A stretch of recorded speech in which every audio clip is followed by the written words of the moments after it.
తొక్కిసలాట మీదన ఎవరి వాదనలు వాళ్ళకున్నాయి. ఓవరాల్‌గా అందరూ మాత్రం తొక్కిసలాటలో పోలీస్ వైఫల్యం ఉంది, డీఎస్పీ వైఫల్యం ఉంది అన్నటువంటి పాయింట్ అంగీకరిస్తున్నారు. అయితే దాని వెనకాల ఉన్నటువంటి మరొక రీజన్‌ని ప్రజాశక్తి హైలైట్ చేసింది. ప్రజాశక్తి వార్తని మిగతా మీడియా ఈ టైప్‌లోకి వెళ్ళలేదు. మరి ప్రజాశక్తి ఇది ఉద్దేశపూర్వకంగా రాసిందని ఏమన్నా అంటారేమో తెలీదు. బట్ వాళ్ళకైతే ఉద్దేశపూర్వకంగా రాయాల్సిన అవసరం అయితే లేదు. ఎందుకంటే వాళ్ళు ప్రస్తుతానికి ఏ పొలిటికల్ పార్టీ సపోర్ట్‌గా లేరు కాబట్టి. వాళ్ళ ఐటెం చూస్తే తిరుమల తిరుపతి దేవస్థానం చరిత్రలో బుధవారం రాత్రి జరిగిన తొక్కిసలాట ఘటన చీకటి రోజుగా మిగిలిపోయింది. 6 మృతి చెందగా 35 మందికి క్షతగాత్రులయ్యారు. వైకుంఠ ఏకాదశి, ద్వాదశి సందర్భంగా వైకుంఠ ద్వారాల ద్వారా వెళ్ళి శ్రీవారిని దర్శించుకుంటే పుణ్యం వస్తుందని భక్తుల నమ్మకం. గత వైసీపీ ప్రభుత్వ హయాంలో ఏకాదశి, ద్వాదశే కాకుండా 10 రోజుల పాటు పర్వదినాలుగా ప్రకటిస్తూ వైకుంఠ ద్వార దర్శనాలు తెరిచే ఉంచేలా నిర్ణయం తీసుకున్నారు. గత టీటీడీ చైర్మన్ భూమన కరుణాకర్ రెడ్డి హయాంలో 5 ఏళ్ల పాటు తిరుపతి నియోజకవర్గం ఆధార్ కార్డు ఉన్న అందరికీ 8 నుంచి 10,000 టికెట్లను తిరుపతిలోనే కౌంటర్లు పెట్టించేవారు. కేవలం లోకల్ వారికే ఈ టోకెన్లు ఇచ్చే విధానం నడిచేది.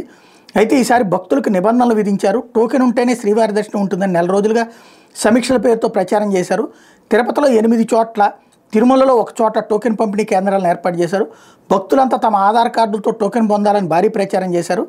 దీంతో తమిళనాడు, తెలంగాణ, కర్ణాటక, ఆంధ్ర రాష్ట్రాల నుంచి ఉత్తరాది ప్రాంతాల నుంచి తిరుపతి భక్తులు తరలొచ్చారు. శుక్రవారం వైకుంఠ ఏకాదశి కావడంతో ఆఖరి టోకెన్లు 70,000ను గురువారం తెల్లవారుజామున 5 గంటలకు ఇస్తామని ప్రకటించారు.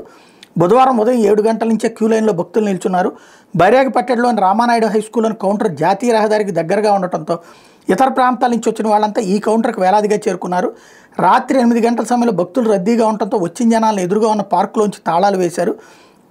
ఓ పక్క ఆకలి, మరో పక్క టోకెన్లు అందవేమన్న ఆందోళన. ఈ నేపథ్యంలోనే 8:40 గంటలకు 50 సంవత్సరాల వయసున్న ఓ మహిళ తన గుండెల్లో నొప్పిగా ఉందని, ఊపిరాడలేదని తను బయటికి తీసుకెళ్లాలని పోలీసులను ప్రాధేయపడింది. అప్పటి వరకు మూసి ఉన్న మెయిన్ గేటును క్రైమ్ డీఎస్పీ రమణ కుమార్ ఆదేశాల మేరకు గేటు తీసి మహిళను బయటికి తీసుకొచ్చారు.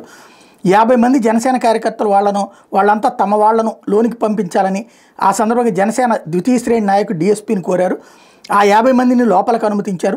దీంతో వెనక ఉన్న భక్తులు టోకెన్లు ఇచ్చేస్తున్నారని, తాము వెనకబడిపోతామని, కొత్త వారిని లోనికి ఎలా అనుమతిస్తారని మండిపడ్డారు. ఒక్కసారిగా తోపులాట చోటు చేసుకుంది. 50 మందికి పైగా తొక్కుకుంటూ వెళ్ళిపోయారు.